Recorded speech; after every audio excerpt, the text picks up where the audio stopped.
Welcome to this presentation of Fiscal Year 19 grant updates for the Early Childhood Education Grant. Today's presenters are Janine Kale, the Assistant Director, and Aaron Bagley and Amy Parker from the Office of Early Learning and School Readiness. The agenda for this presentation will include a discussion of the grant purpose, general updates and reminders, eligibility updates and reminders, budget updates and reminders, a timeline and checklist, reporting updates and reminders, and resources. Early childhood education grants provide high-quality early learning preschool services in order to prepare children for success in kindergarten. The purpose of the grant is to maximize a child's early educational experiences before kindergarten and provide high-quality early learning services to eligible children. Preschool programs funded through this grant must be comprehensive and designed to meet the needs of eligible children prior to kindergarten. Grant funds must advance a high-quality educational program for preschool and promote academic achievement using developmentally appropriate practices. We want to remind you about a few of the general things found in our grantee manual. Programs must provide and document a minimum of 12.5 hours of service per week for the minimum school year as defined in Ohio Revised Code, which is 455 hours. The program should develop a written schedule that details start and stop dates and the specific 12.5 hours per week funded by the ECE grant. If a program closes due to a calamity day or other unforeseen emergency condition, and it causes the program to fall below the minimum number of required annual hours, the hours must be made up. If this requirement causes a hardship, the program should contact their education program specialist to discuss the possibility of applying for a waiver. If the preschool is closed due to parent-teacher conferences, 2.5 hours of that time can be included twice per year. If the preschool is closed due to professional development for teachers, 2.5 hours of that time can be included twice per year. No children can be enrolled after the April 2019 Enrollment Survey deadline unless they are filling a slot vacated by a child previously enrolled. Exceptions to this include eligible child with an IEP or an eligible child in court-ordered protective custody. Regarding child eligibility, keep in mind that a child is eligible to be reported as an ECE-funded student only when required documentation is on file. Verification of age must be kept on file by the grantee. The actual birth certificate must be obtained within 30 days of enrollment and retained in the student's file for review by the department and for entry in the EIS program for applicable programs. If the child's birth certificate is not in English, a notarized translation, passport, or residency card can be used instead. For the purposes of determining family income and family size, a family is defined as the following: all parents and legal guardians of the child residing in the home, and all minor children of the parent or legal guardian who are residing in the home, a step-parent residing in the home, and all the minor children who reside in the home, the grandparents of the child residing in the home only if the parent of the child is a minor and is residing in the home and is not participating in the LEAP program, unmarried programs of a common child who reside in the same home and all of the minor children who live with them, and a foster parent and all of the minor children who reside in the home. Children with individualized education programs, IEPs, and children receiving protective care attend the program at no cost to the family regardless of family income level. It is not necessary for the families of children with an IEP or those who are receiving court-ordered care as part of a family with a case plan with the Children's Services Agency or Child Protective Services to provide income documentation or to complete page 3 of the JFS 01121. A copy of the court order or IEP will suffice in place of page 3. Budget updates and reminders. The Governance Administration category is meant for supervisory employees whose grant-specific work, such as program oversight and/or direct program supervision, can be identified and tracked directly as an allowable and beneficial grant expense. For an employee whose work is not dedicated 100% to the grant, detailed activity reports must be kept that show time and activities the employee performed on each day. The appropriate percentage must be calculated and can be charged to the grant accordingly, up to the maximum amount. Activity reports must be available upon request by the department. Total indirect and direct governance administrative costs cannot exceed 15% of the grant. The indirect costs category is used for expenditures related to fiscal operations, human resource functions, process management, along with directing and managing the operation of the organization. Indirect costs must be budgeted in Object 800. Total indirect and direct governance administrative costs cannot exceed 15% of the grant. Capital outlay. Requests for capital equipment must include a narrative justification in the funding application describing how the purchase is needed to provide high-quality services. Include the specific item or items and the improvements that will occur as a result of the purchase. Please note that the Ohio Department of Education must be notified prior to the disposal of property that was purchased with more than $5,000 of ECE funds. The department will provide direction on next steps depending on the nature and value of the item. Budget revisions are no longer required to be completed by May 1st. Regarding purchase services contracts, programs must provide the breakdown of costs contained within large purchase service contracts to assure spending is in compliance with the ECE grant requirements.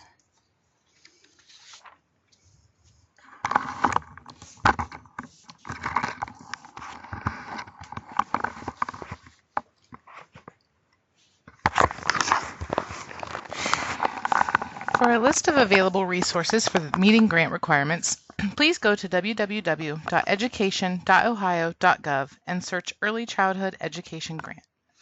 Save and bookmark this site for all things ECE. Resources and forms are regularly updated, and there are several tutorials and documents to assist you with the various reporting systems.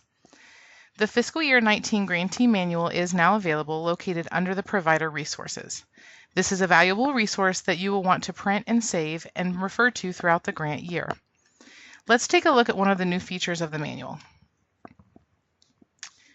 New this year, we have added a timeline and checklist to assist programs to know what tasks should be completed at various points throughout the grant year.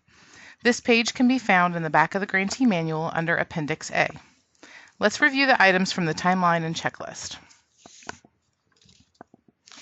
During the summer months, please note the following. Programs will need to provide and document a minimum of 12.5 hours of service per week for the minimum school year as defined in Ohio Revised Code 3313.48, which is 455 hours. The program should develop a written schedule that details start and stop dates and the specific 12.5 hours per week funded by the ECE grant. A program may arrange to serve children through AM or PM or full day and part day options, as long as 12.5 hours a week are provided. The program must have a written sliding fee scale outlining tuition rates based on poverty level and private pay rates. The scale policy must be shared with families at the time of enrollment. Programs can elect not to charge tuition to ECE-funded children between 101% and 200% of the federal poverty level. However, this must be reflected on the sliding fee scale.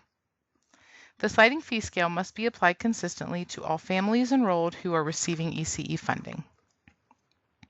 Prior to rating children's skills, knowledge, and behaviors, teachers are required to successfully complete the early learning assessment training. The required 2-day new teacher training and optional 1-day refresher training are currently being offered free of charge by Ohio State Support Team.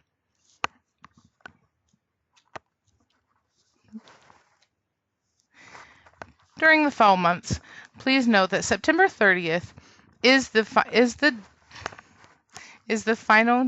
deadline for the final expenditure report. This must be completed by each grantee. The FER must be submitted no more than 90 calendar days after the end date of the grant. For step-by-step directions to complete the final expenditure report, please access the final expenditure report tutorial guidance document. The provider application must be submitted by September 30th. Remember that this must be completed and approved prior to adding student applications. If the program has unfilled slots after October 1st, programs may apply for approval to fill remaining slots with children who were at least 3 years of age on October 1. The Child Eligibility Approval Policy for serving 3-year-old children outlines the policy and procedures the department will follow for approval. The deadline to submit the application for approval is October 15th, 2018. Please note, programs must make every effort to fill available slots with eligible 4-year-old children. Student applications must be completed for all early childhood education grant-funded children by October 31st, and within 30 days of enrollment for any child enrolled on or after October 31st. Enrollment end date must be entered when a child withdraws.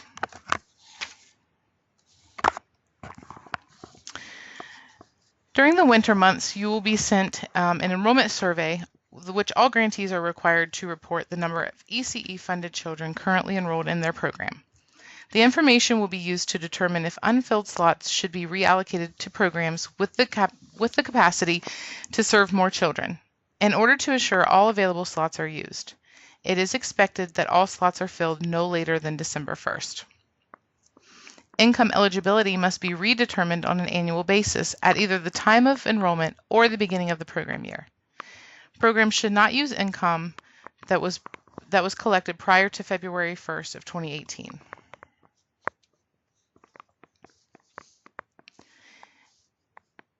In the spring months, all grantees will be required to complete a survey that includes information on the program's sliding fee, tuition, and fee scale, health and development screenings completed, and referrals made as a result of the screenings. The department reserves the right to receive reporting more frequently as requested. The intent to participate is sent and also needs to be completed so that we can plan accordingly for the following fiscal year. No children can be enrolled after the April 2019 enrollment survey deadline, unless they are filling a slot vacated by a child previously enrolled. Exceptions to this include an eligible child with an IEP or an eligible child in a court-ordered protective custody. The fiscal year closes on June 30th of 2018. No new expenses dated after this date can be reimbursed for fiscal year 19. June 30th, 2018 is also the last day to enter student applications into EAS.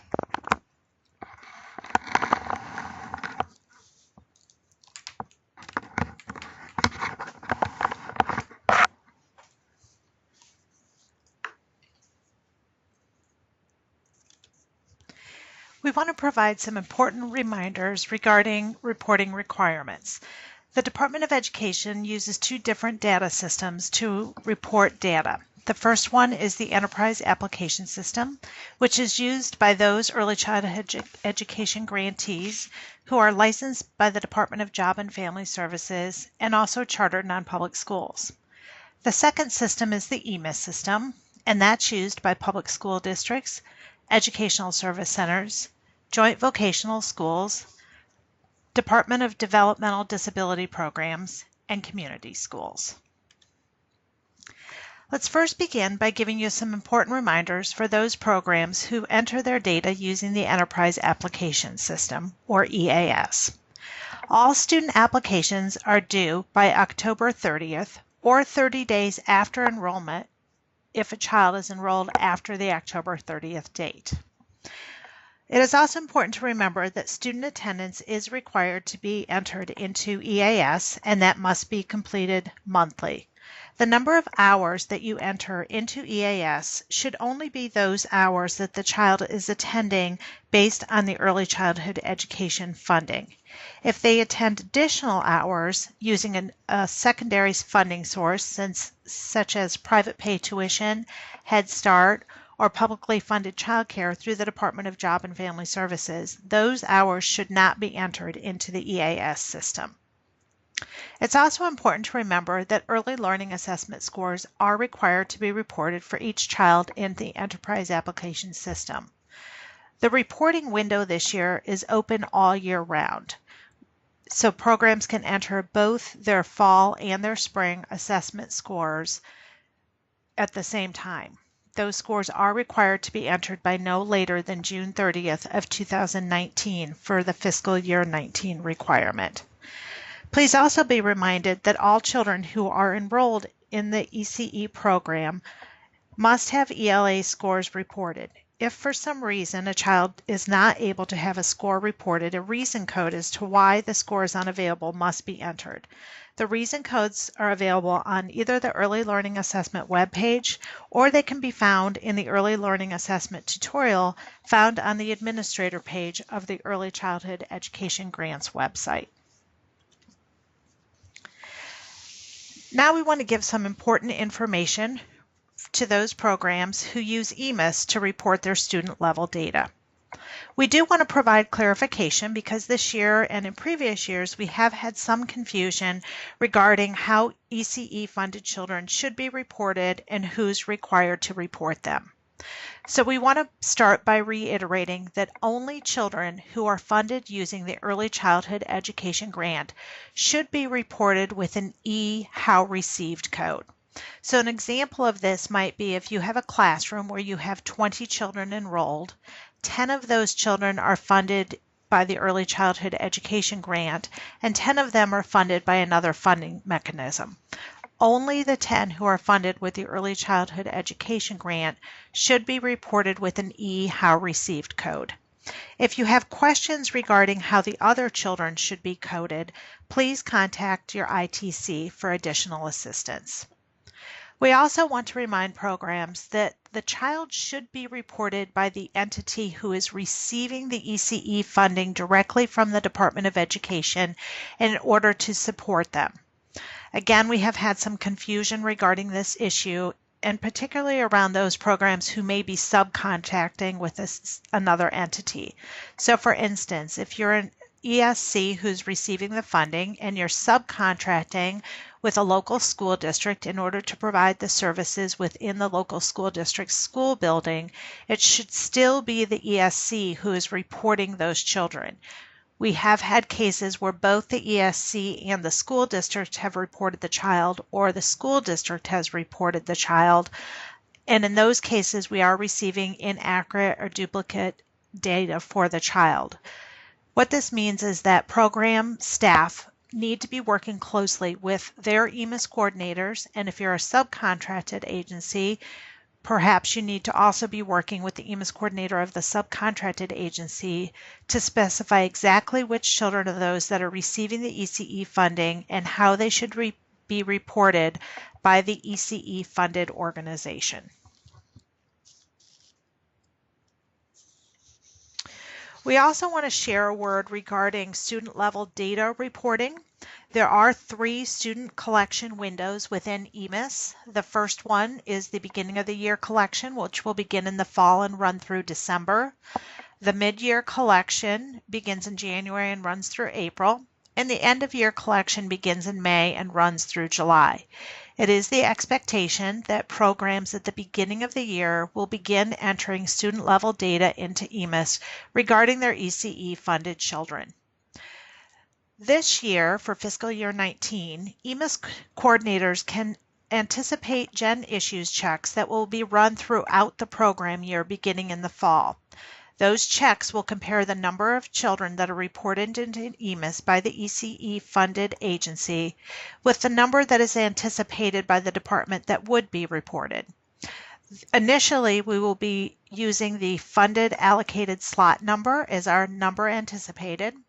Once the December and April enrollment surveys are completed by our program office, we will be using that number to look at the number of reported children versus the number of anticipated reported children to assure that the correct number of children are being reported into EMIS and that we have complete data on them. A note about that, we do know that there are some cases where a program may have all of their slots filled and all of the children reported, and then a child may leave the program and another child may be enrolled in order to take their place. In those cases, we do anticipate that there will be some programs that have slightly more children reported than they have slots allocated for, and this is perfectly fine, and we anticipate that that will happen.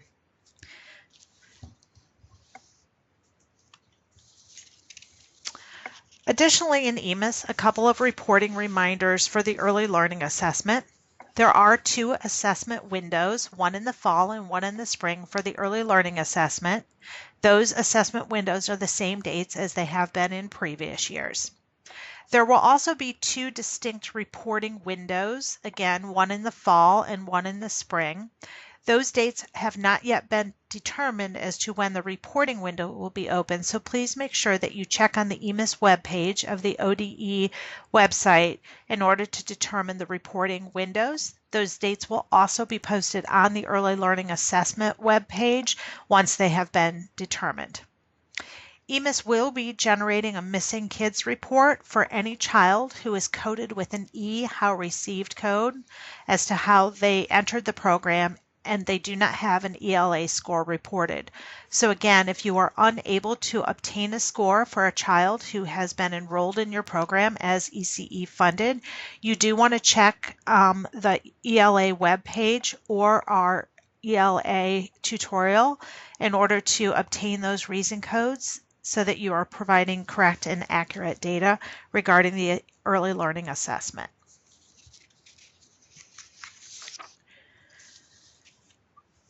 We want to provide you with some important links in order to stay updated with information not only regarding the Early Childhood Education Grant Program, but all updates related to early learning and additional updates that you may be interested in from the Department of Education.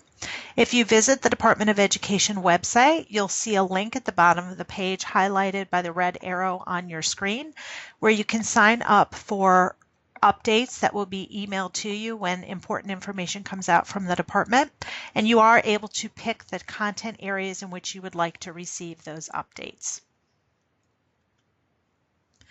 We also wanted to let you know that if you are changing any information regarding your grant, that we would like you to use the site location reporting form located on our website in order to report that information. This would be information regarding any changes to your grant contact information. So this would be either the person who's in charge of the program information or your fiscal contact. If you would like to move your allocated slots to a site where you have either not previously served any children or you're increasing or decreasing the number of slots that you have allocated to a particular site, you would also use that same form, and you would submit that through CCIP as part of a budget revision. We also wanted to provide you with a map and contact information for our regional consultants. You can see on the left-hand side of the map of Ohio, we have Amy Parker, who is responsible for the pink shaded counties, and Aaron Bagley, who is responsible for the green shaded counties. So if you have not had an opportunity to meet them or talk with them and you have questions regarding the Early Childhood Education Grant, you can find their contact information listed here. This information is also located on the Early Childhood Education website, on the ODE website. And so if you just search for Early Childhood Education, you'll come to our homepage. And on the bottom left corner of our homepage is a link to this map with the counties designated with their contact information. And then here again, you can find the contact information of the Early Childhood Education Grant staff. If you have additional questions and you'd like to email us, please feel free to do so.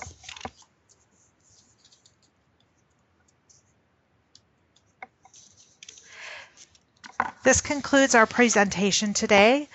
Thank you for listening and watching. And again, please feel free to reach out with any questions regarding the information that we covered today or any other questions regarding the Early Childhood Education Grant. Please also frequently visit our website.